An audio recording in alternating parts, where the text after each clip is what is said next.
السلام عليكم ورحمة الله وبركاته.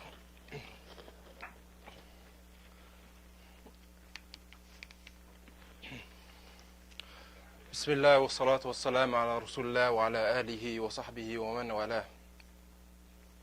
I apologize a little bit, my voice maybe is not clear. The topic that I was given was Tajweed and Qiraa-aat, relationship between Tajweed and Qiraa-aat, and whether it's obligation or it's not an obligation. So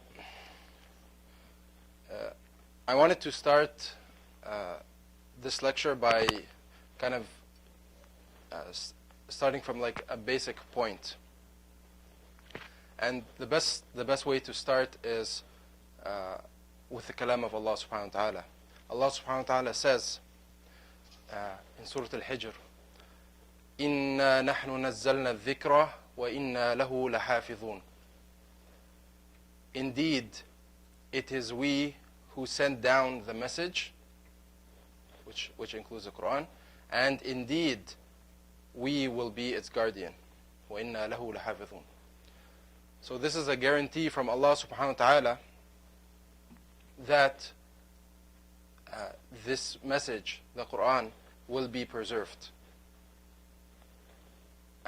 If we look at this ayah, it's a short ayah. It's 7 words. The ayah could have been very different. If you just want to get the information across, you could say نزلنا الذكر وله حافظون, for example, right? But the ayah has a certain construct in it. Inna, indeed, we. Nahnu, nahnu means we, so we again. So inna means we, with surety. Nahnu, again, we. So that's two forms of emphasis. نزلنا الذكر وإنا, and indeed we. So that's the third form of emphasis. La hafidhun. That lam means emphasis, that this will surely happen. So in an ayah of 7 words, you have 4 levels of stress. So this is like Allah subhanahu wa ta'ala is giving us, we believe the Quran, that the Quran is from Allah subhanahu wa ta'ala, and we believe every letter in the Quran is truth. But to add to our confidence in the preservation of the Quran, Allah subhanahu wa ta'ala is emphasizing time and time again in this ayah that the message will be preserved. So what does the preservation of the message mean? The preservation means it's a comprehensive preservation, not preservation in one aspect only. It's all aspects of the message will be preserved. Because it says الذكر, it says the dhikr, the message. Not dhikr. Dhikr will be a message. Al-dhikra means the whole thing. The whole message will be preserved. So what does this mean? If we look at the Quran, it means the letters of the Quran, the words of the Quran, the surahs. That's one aspect. The practice of the Quran is preserved through the sunnah of the Prophet ﷺ. Another aspect is the pronunciation of the Quran. The pronunciation of the letters and the words. Because that is very important. If we don't know how to pronounce a word, we can pronounce it incorrectly, and it sounds exactly like a different word, and that will change the meaning. So the pronunciation of the letters of the words, that's also included in hafidhun, in that it will be guarded, it will be preserved. And this is important so that 1400 years later, we can recite the Quran exactly as it was revealed to the Prophet ﷺ. Because without this, we cannot. And then it'll be something that will create a huge difference of opinion amongst the ummah if it's not preserved. So, again, the words themselves, the words of the Quran, there is no word that is missing. and no word which is added. And the pronunciation of the words is preserved. And this is how the Quran has been transmitted from generation to generation to generation. Not through, like right now in this day and age, we have lots of masahif everywhere. You might have multiple copies of masahif in your house. There's many in the masajid, but in the past, it wasn't like that. It was transmitted from teacher to student, teacher to student. And through that was the pronunciation.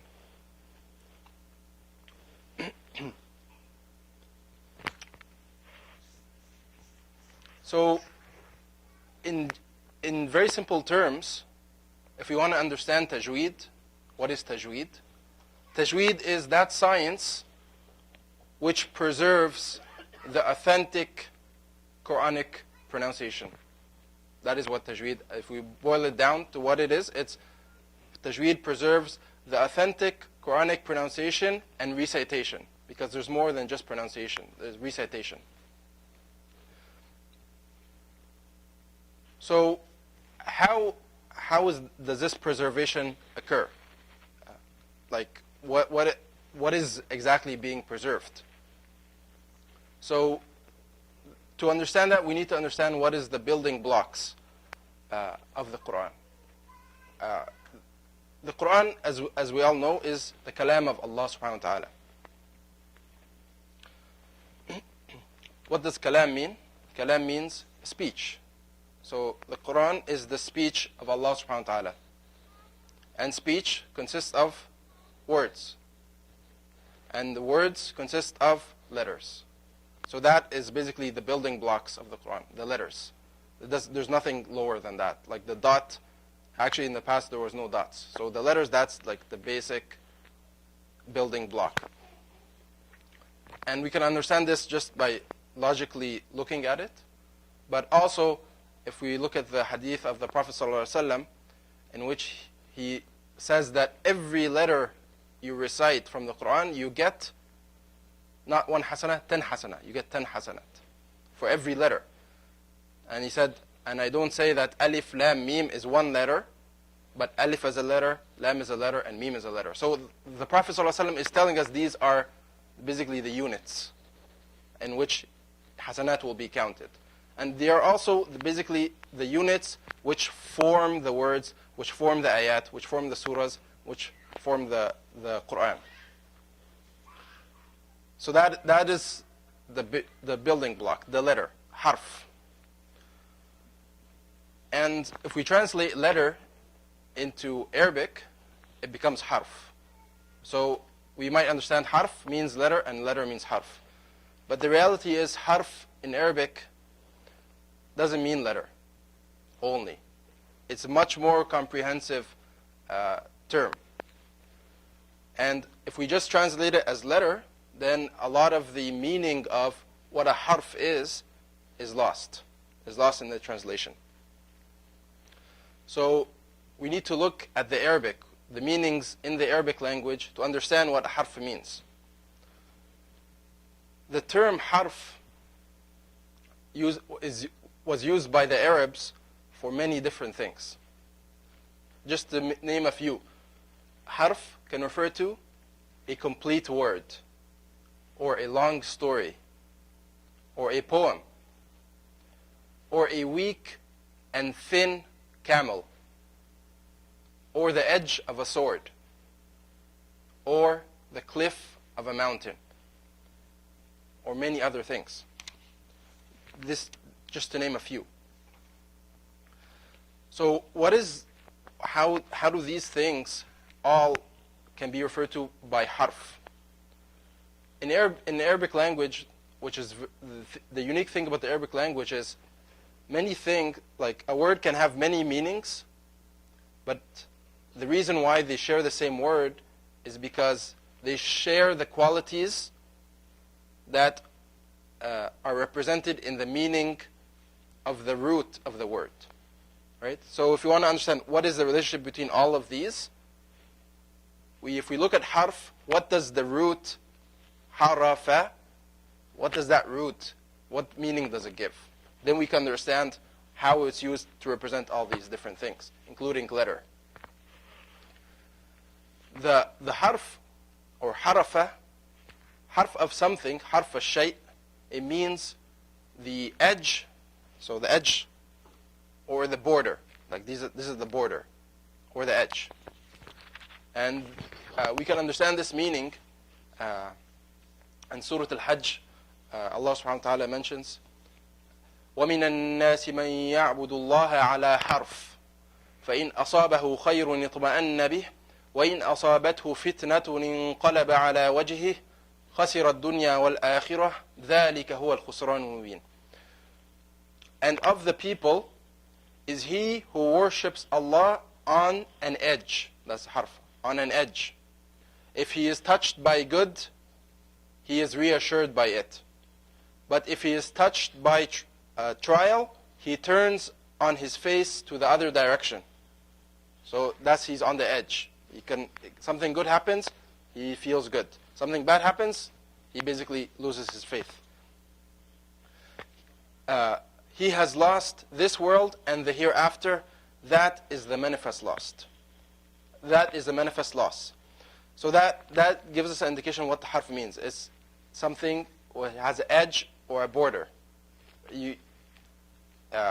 Gives that meaning. So for example, you might be wondering, what does that have to do with a weak or thin camel? What does harf have to do with that? A weak and thin camel means a camel is so frail, weak, that it's basically approaching the edge of camelhood, you can say. After that, it'll be a skeleton. So that's the edge of, that's why they say that's a camel, which is harf. It's at the edge of being a camel.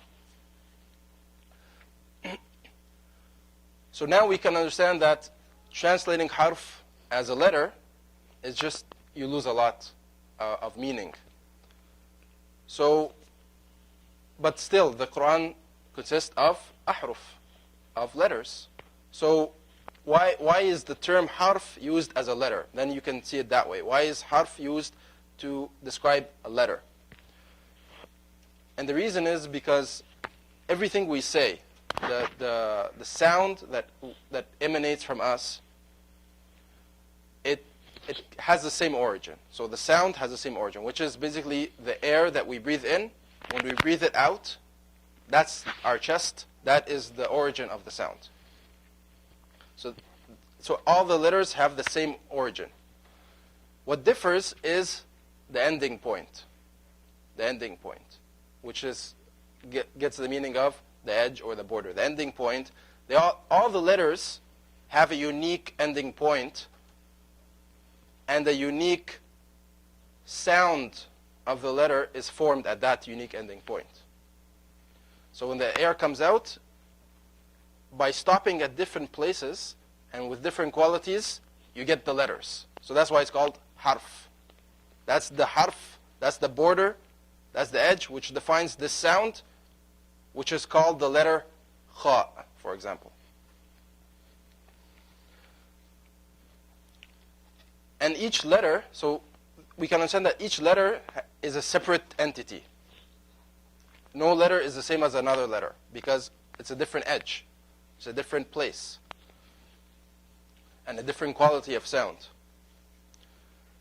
Tajweed is that science which defines for us each of these entities. And it defines it a comprehensive definition. So we can understand everything about that entity. So the result of that is we can pronounce each letter correctly and give each letter its rights and its dues. The famous Ibn Jazari that Sheikh Uthman was talking about earlier, one of his famous lines in his poem was defining Tajweed. He said, وَهُوَ إِعْطَاءُ الْحُرُوفِ حَقَّهَا مِنْ صِفَةٍ لَهَا وَمُسْتَحَقَّهَا. And it, meaning Tajweed, is giving each letter its required rights of each and every characteristic belonging to it, as well as giving each letter its dues. So what does this mean? What does giving the letter its right and giving the letter its dues, what does this mean? What this means is every letter should be pronounced from its correct location. So some letters come from the throat. Some come from the middle of the throat, the top of the throat, the bottom of the throat. Some come from the front of the tongue. Some come from the side of the tongue. Some come from the lips. So every letter has its location, which is referred to as a makhraj. Makhraj means the exit, the place of exit. In addition to this, that's not enough, just a place. Once the air basically goes to that place, what qualities do you pronounce that letter with? What are the sound qualities? So for example, you could have a letter which has a voice in it. Like basically it passes through the vocal cords vibrate. And another letter that doesn't. Right? So for example, you could have, that's the difference between, in English, a P, the letter P, and the letter B. Right? So in Arabic, there's only ba. So ba, if you don't give it its proper, so it comes from the lips, right? So does the P, comes from the lips, right? And ba. If you don't give the ba its proper sound qualities, it might sound like a P. Then you say pab, right? Then you're changing the word. By changing the letter, you change the word and you change the meaning.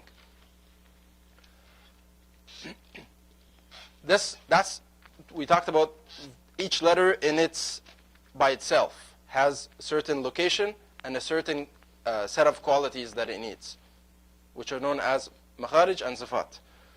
But in addition to that, there are certain situations where a letter is followed by another letter. So you have these consecutive letters, certain rights or certain letters have certain rights in these situations.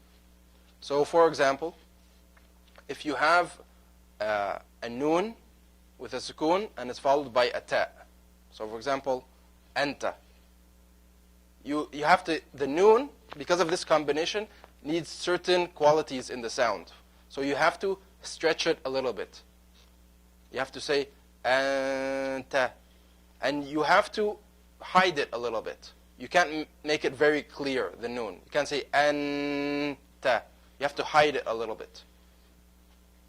So that's one example. When letters come together, there might be new rights that come about.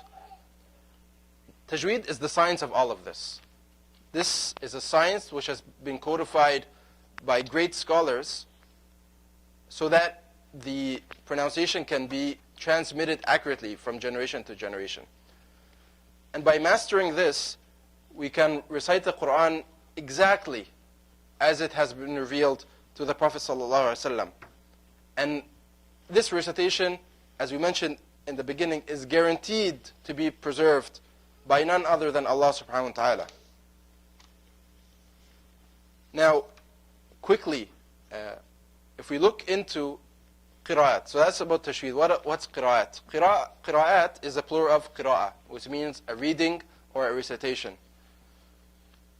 This will be discussed in detail in later lectures today, inshallah, but I'll just briefly touch on the topic so that we can get an understanding of what qira'at are. The Prophet ﷺ, in a Sahih hadith, he mentioned that إِنَّ هَذَا الْقُرْآنِ أُنزِلَ عَلَى سَبْعَةِ أَحْرُفٍ فَقْرَؤُوا مَا تَيَسَّرَ مِنْهُ. This Quran has been revealed upon 7 ahruf, plural of harf. فَقْرَؤُوا, so read مَا تَيَسَّرَ مِنْهُ, which is easy. So we shouldn't understand, as we mentioned earlier, that 7 ahruf means 7 letters. Right? It doesn't necessarily mean 7 letters because there's 29 letters. So it can't mean just 7 letters. It has a meaning of harf. Right? So that I won't go into details about what that is, but I'll just say that it refers to variations in the reading. 7 variations or 7 types of variations in the reading. And this has been revealed by Allah subhanahu wa ta'ala to make things easy for the ummah so that people can recite the Quran. This is the source of qira'at. This is how qira'at basically came about, is that the Prophet ﷺ would recite in different ways to different Sahaba, and the Sahaba would narrate what they have learned, to the tabi'een, and so on. So this is how the different recitations came about. It's all revealed to the Prophet ﷺ in that way, and he taught the Sahaba and so on. This is why, for example, in some recitations, it's Malik Yawmiddin, and other recitations, it's Malik Yawmiddin. There's a difference. One means king, and one means owner, but there's no contradiction. They're complementary, and they're both from the Prophet ﷺ. So another question might be, why do these qira'at have names of men? Why is a qira'ah called Warsh? Warsh is a person, is an imam of qira'ah. Why is a qira'ah called Nafi' or Hafs? These are all imams. Why does it have their name? The reason is a simple human experience. Is many people might know the recitation, which came from the Prophet ﷺ, but only certain ones have basically mastered this and have taught it to many students. Allah subhanahu wa ta'ala gave them abundance of students, so they became basically the most famous teachers for that type of recitation. Eventually they say, okay, I want to learn this type of recitation. Who do I go to? You go to this imam. Over time, the recitation and the name of the imam become one. So this recitation is referred to by him because he's the most famous person that teaches it, not because he invented it. He's the most famous one that teaches it. So to our day, we now say Hafs, we say Warsh. These are, we can understand that they were very famous scholars in that recitation. So finally, to conclude the topic, this Tajweed and Qiraa-aat, are these an obligation for everyone? Is this something mandatory that every Muslim needs to do? Tajweed means to recite the Quran as it was revealed, based on the science of Tajweed, so that we can have our recitation match that which was revealed to the Prophet ﷺ. The recitation itself, the recitation with Tajweed, that is an obligation upon every Muslim. No Muslim has basically the option to read the Quran as he likes. I'll read it in any way I like, or I won't pay attention to any rules of reading. That's not an option. It's an obligation to recite with Tajweed. The people who, not everyone can become a master of Tajweed, but you have to try to constantly improve your recitation, to do your best to match the best recitation you can according to the science of Tajweed. And the hadith of Prophet ﷺ, in which a person who struggles, he gets 2 rewards. Right? So one because he is reading the Quran, and one because he is struggling. But that means he's trying. If you didn't have to do it, right, then why would he struggle? He will just basically read it as he likes, and he doesn't have to struggle. But that's showing us that it's obligation to do an effort to read it correctly. And Allah subhanahu wa ta'ala mentioned in Surah Al-Muzammil, أَوْ زِدَ عَلَيْهِ وَرَتِّلِ الْقُرْآنَ تَرْتِيلًا, or add to it and recite the Quran with measured recitation. Tartil, a lot of scholars will talk about tartil and what does tartil mean. To give you a very simple meaning of tartil, the Arabs would say, ثَغْرٌ مُرَتَّل. ثَغْرٌ مُرَتَّل. ثَغْر means a mouth. Murattal means, basically, if you look at someone and he's smiling, and you see his teeth, they're all basically aligned, one after another. There's no teeth overlapping. They're all very clearly, you can see all of them when he smiles. The Arabs would say that is a thaghr, which is a mouth, which is murattal. It has tartil in it. So the same when you're reading the Quran. If every letter is clear and clear to the person hearing, then you're reciting with tartil. Other scholars would say that plus you have to read with khushu' and with tadabbur. Right? This is obligation upon everyone to read it with tartil. As to the science, learning the science, teaching the science, that is a fard kifaya. So the first one, tajweed, is fard ayn, means everyone has to do it. Fard kifaya is some people have to do it in the ummah. or in the community. Some people have to do it, but not every person. But if no one does it at all, and the science is lost, then everyone is held accountable. That's what Fard Kifaya means. For example, like the funeral prayer. If you have Salat al-Janaza, not everyone in the community has to go, but some people have to go. Otherwise, everyone's responsible. For the qira'at, it's the same thing. You don't have to learn all the qira'at, right? But some people in the ummah need to know the qira'at. If the qira'at are lost, then we are all held accountable. So the people who preserve the qira'at, or Allah subhanahu wa ta'ala uses them to preserve the qira'at, they are really have great importance in the preservation of the Quran, because they are the people that we can learn these different ways that were revealed to the Prophet sallallahu alaihi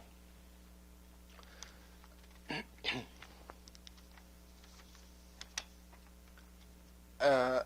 I'd like to just finish with a few lines from the poem from Ibn al-Jazari, in which he talks about Tajweed and talks about what is Tajweed and why we have to do it. He says, وَالْأَخْذُ بِالتَّجْوِيدِ حَتْمٌ لَازِمُ مَنْ لَمْ يُجَوَّدِ الْقُرْآنَ آثِمُ. The practical application of Tajweed is without doubt compulsory. That's what we mentioned. And who does not read, or she who does not read with the Quran with Tajweed is a sinner. Why? لأنه به الإله أنزل, because Allah subhanahu wa ta'ala revealed it like that. وهكذا منه إلينا وصل. And this is how it has reached us. أقول قولي هذا وأستغفر الله لي ولكم فاستغفروا إنه هو الغفور.